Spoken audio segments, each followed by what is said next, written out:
बिस्मिल्लाहिर्रहमानिर्रहीम। कैनोला जो है हमारा आप देखें कि फूल तकरीबन ख़त्म कर गया है, फली इसने तकरीबन मुकम्मल कर ली है।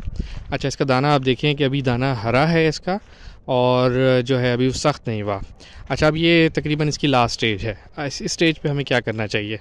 अभी देखें इसमें तेले का प्रॉब्लम नहीं है। बीच में हमें नज़र आया था कि हमने हल्का सा स्प्रे किया था, लेकिन अब अल्लाह का शुक्र है कि तेले का प्रॉब्लम नहीं है। अच्छा, अब इसको हम आखिरी पानी लगाएंगे और आखिरी पानी के अंदर हम इसको पोटाश, सल्फ़र, ये हम फ्लड करेंगे। ठीक है ना। अगर आप पोटाश अफोर्ड नहीं कर सकते तो सल्फ़र लाजमी फ्लड करें।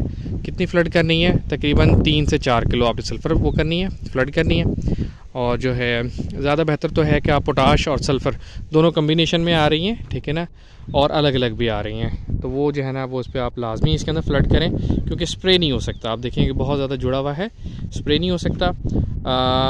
फ्लड करने से एक तो दाना जो है इसका, जब इसको हम काटेंगे, सुखाएंगे, तो वो पिचकेगा नहीं, और दाने की जो वज़न है उसमें बहुत ज़्यादा यानी कि आप देखेंगे कि उसके अंदर फ़र्क आ जाएगा, आपको कई मन का इसके अंदर फ़र्क आ जाएगा। तो ये दो काम लाजमी करें। आखिरी पानी है, बिल्कुल तैयारी के करीब है।